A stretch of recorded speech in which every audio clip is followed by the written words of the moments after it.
है। क्या राय होगी प्रेशियस मेटल्स की चाल पर? हम देख रहे हैं सीधा इसका असर गोल्ड सिल्वर के लेवल्स पर घरेलू बाजार साथ ही विदेशी बाजार में।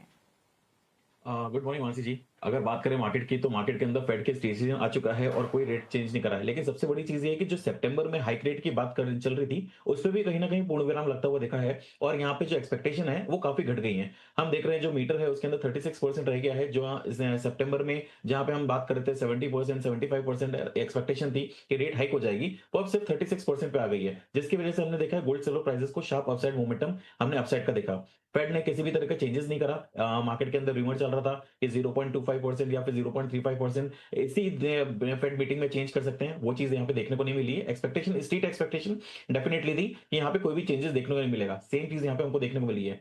क्रूड ऑयल की प्राइसेस जिस तरह से गिरी हैं, वहां पे पूरी एक उम्मीद थी कि अभी फेड यहाँ पे कोई भी चेंजेस करने की उम्मीद नहीं रखेगा। इन्फ्लेशन की अगर बात करें तो लास्ट टाइम 3.5% रहा है। अब इन्फ्लेशन नेक्स्ट टाइम क्या आता है उसको देखना बहुत जरूरी होगा। तो फेड भी डेटा के ऊपर बातचीत करना चाहता है। हम भी इसी चीज के ऊपर नजर रखे बैठे हैं कि मार्केट में डेटा जिस तरह से ड्राइव होगा। अगर हम प्रेशियस मेटल की बात करें तो काफी टाइम से एक रेंज में ट्रेड कर रहा है, बहुत ही सीमित दायरे में ट्रेड कर रहा है, ट्रायंगल पैटर्न बना हुआ है। तो यहाँ पे मैं यही बोलूंगा कि जो सपोर्ट बेस है उस लेवल से हम बाइंग करी जा सकती है। तो 1,41,500 के आसपास अगर मिलता है गोल्ड, तो वहां पे बाइंग कर सकते हैं। रिसेंटली जो लो बना था वही स्टॉप लॉस रहेगा 1,39,800 का। टारगेट वापस एक्सपेक्टेशन है 1,44,000 तक देखने को मिल सकते हैं। तो मार्केट आज फिलहाल में अगर देखा जाए तो इतने टाइम से रेंज बाउंड चल रहा था, फेड की बैठक के बाद में भी ब्रेकआउट्स कहीं भी देखने को नहीं मिले।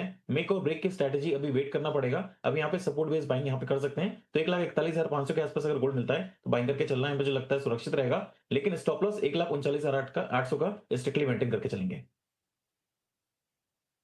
ओके, मेक और ब्रेक लेवल्स हैं गोल्ड सिल्वर पर। ये राय फिलहाल बनती हुई, ट्रैक्शन बिल्टअप होता हुआ नजर आ रहा है। लेकिन इसके ठीक विपरीत अंकित हम देख रहे हैं एनर्जी पैक, कल 8% का तेज उछाल और आज वहां से मुनाफा वसूली। क्या बाजार फिलहाल जियोपॉलिटिकल हेडलाइंस पर ओवर रिएक्ट करता हुआ दिख रहा है? क्योंकि न्यूज एंड फ्लोज डेवलपमेंट्स हमने देखे, तनाव की स्थिति यूएस ईरान के बीच और एक और हेडलाइन बनती हुई। बिल्कुल मानसी जी, अगर मैं यहाँ पे बात करूँ तो क्रूड ऑयल की प्राइसेस इसी तरह से एक रेंज में हो चुकी है। हमने ऊपर में $120 देखा, नीचे में $67 देखा, दोनों तरफ मूवमेंट होने के बाद में अब ये यहाँ पे मुझे लगता है कि $80 जो रहेगा ये सस्टेनेबल प्राइस रहेगी और इसी के इर्द गिर्द घूमता रहेगा। अगर मैं अगले 6 महीने का एवरेज देखूं तो मुझे लगता है कि $80 एक एवरेज प्राइस रहेगा। 70 के नीचे जाना इसको काफी मुश्किल रहेगा और 90 के ऊपर जाना इसके लिए काफी रेजिस्टेंस वाला रहेगा। अब ये मतलब मान के चलिए कि $67 से लेकर $93 इसकी रेंज में ही ट्रेड करता हुआ नजर आएगा और इसी के बीच दायरे में हमको ट्रेड करना चाहिए। अब यहां से एस्केलेशन अगर होते हैं नहीं होते हैं वो बात अलग है, लेकिन चार्ट ये बता रहा है कि अभी फर्दर एस्केलेशन पे बहुत ज्यादा कोई तनाव देखने को मिलेगा, तब जाके क्रूड के प्राइसेस में एक अग्रेशन देखने को मिलेगा। लेकिन शॉर्ट टर्म में आपको दोनों तरफ के मोमेंटम देखने को मिलेंगे। मुझे लगता है कि आज कल जिस तरह से रैली हुई थी, हमने देखा था नीचे के लेवल से बाउंस बैक करा है, तो एक्सपेक्टेशन ये है कि 8,400 8,500 तक के एक बार लेवल्स मिल सकते हैं। तो नीचे में कोई भी गिरावट अगर मिलती है, अभी 8,026 के आसपास चल रहा है, तो 7,980 से 7,950 के बीच में अगर मिलता है तो बाय करिए। स्टॉप लॉस यहाँ पे 7,600 का स्ट्रिक्टली मेंटेन करेंगे। टारगेट की बात करूंगा तो 8,400 तक के टारगेट्स देखने को मिल सकते हैं। जैसे ही 8,400 8,500 के लेवल पे आएगा, ट्रेडर्स को वहां पे वापस से कॉशियस हो जाना चाहिए। जी अंकित, इन सब के बीच राहत की एक या छोटी सी उम्मीद की बात यह है कि ऑयल टैंकर्स की आवाजाही अब भी हो रही है। लेकिन अगर यूएस ईरान बैटल में संघर्ष और ज्यादा बढ़ता हुआ दिखेगा तो क्या स्ट्रेट ऑफ हॉर्मुज से ऑयल टैंकर्स की आवाजाही बाधित होने की संभावना है? और इस सिनेरियो में फिर सिचुएशन कितनी इंटेंस नजर आएगी? मैम देखिए, बाबल मंदे वैसे भी अगर देखा जाए तो बंद है। स्टेट ऑफ हॉर्मोन से टैंकर्स निकल रहे हैं, जिसकी वजह से हमने देखा क्रूड प्राइसेस वापस से गिरे हैं। हमने देखा था $93 इंडियन मार्केट में 9,000 के प्राइसेस चले गए थे, उसके बाद में एक शार्प करेक्शन हमको देखने को मिला।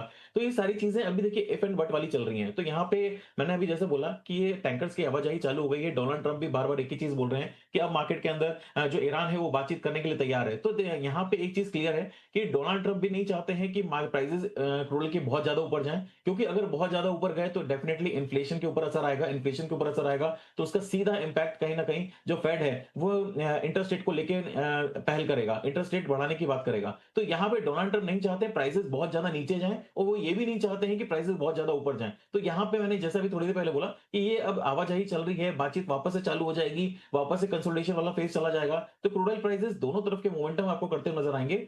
यहाँ पे तनाव जो है पूरी तरह से एकदम से खत्म हो जाएगा मुझे नहीं लगता। तनाव में कुछ टाइम तक राहत जरूर मिलेगी, लेकिन आगे किस तरह का एस्केलेट होता है वो तो समय बताएगा। लेकिन अभी ट्रेडर्स को थोड़ा सा यहाँ पे मुझे लगता है कॉशियस होना चाहिए और जितनी भी खबरें हैं उस पर नजर बना के बिल्कुल चलना चाहिए। बिल्कुल कॉशियस अप्रोच मेंटेन करना चाहिए, ये राय फिलहाल हमें मिलती हुई। इस बीच अगेन प्रेशियस मेटल्स पर ही डॉलर और बॉन्ड यील्ड में अंकित हम उतार चढ़ाव के बीच देख रहे हैं कि सोने में हर गिरावट पर मानो एक मौका मिलता हुआ नजर आ रहा है। अब यहां से आगे यूएस फेड की तरफ से जो अनाउंसमेंट है ये भी एक तरीके से सपोर्ट का काम कर रहे हैं गोल्ड और सिल्वर के लिए।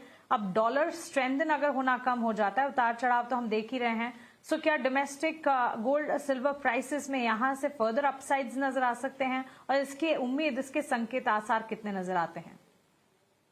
मैम यहाँ पे एक चीज है कि मैं पूरी मार्केट को एनालाइज कर रहा था, तो एक चीज मुझे यहाँ पे समझ में है कि पूरा मार्केट अभी मेक और ब्रेक वाली कंडीशन में है। मतलब कहीं पे भी सिचुएशन अगर थोड़ी सी भी टाइम से अगर होती है तो फिर डॉलर इंडेक्स के अंदर आपको तेजी देखने को मिलेगी, तो गोल्ड सिल्वर प्राइसेस एक बड़ा क्रैश यहाँ पे लेते हुए नजर आएंगे। तो काफी मेजर अगर मैं रेजिस्टेंस की बात करूं तो डॉलर इंडेक्स रेजिस्टेंस के आसपास ट्रेड कर रहा है। अगर मैं गोल्ड की बात करूं तो गोल्ड और सिल्वर प्राइसेस काफी मेजर सपोर्ट के आसपास ट्रेड कर रहे हैं। वहीं अगर मैं 10 ईयर बॉन्ड यील्ड की बात करूं तो वहां पे 4.70 के आसपास ट्रेड कर रहा है, वो भी एक रेजिस्टेंस पे है। अगर 4.80 का लेवल अगर बॉन्ड यील्ड ब्रेक करता है तो फिर मान के चलेगा एक बड़ी upside rally US bond yield में भी देखने को मिलेगी, जो पूरा के पूरा प्रेशर आपको gold prices, silver prices, other base metals में भी आपको यहाँ पे देखने को मिल सकता है। तो पूरी कंडीशंस यहाँ पे मेक और ब्रेक वाली कंडीशन में है। लेकिन कल रात को जैसे एक 101.20 के आसपास चल रहा था डॉलर इंडेक्स, लेकिन उसके बाद में हमने देखा काफी अच्छा करेक्शन यहाँ पे देखने को मिल रहा है, अभी 100.60 के आसपास चल रहा है। लेकिन क्या यहाँ पे डॉलर इंडेक्स के बढ़ने का खतरा खत्म हो गया है? अभी मुझे ऐसा नहीं लगता है। मुझे लगता है कि मार्केट अभी एक रेंज में ही है, नीचे में $99 और ऊपर में 101.55, ये एक रेजिस्टेंस का काम करेगा। दोनों तरफ के अभी मूवमेंट है।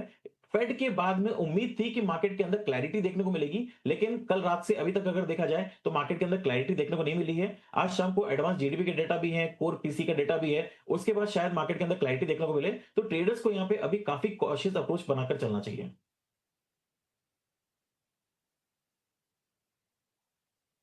एब्सोल्युटली अंकित, बहुत शुक्रिया आपका हमारे साथ जुड़ने के लिए, सवालों के जवाब देने के लिए और कमोडिटी मार्केट पर विस्तार से हमसे बातचीत कर आपकी स्ट्रैटेजीज हमारे बीच रखने के लिए। Investments in securities and commodities markets are subject to market risks.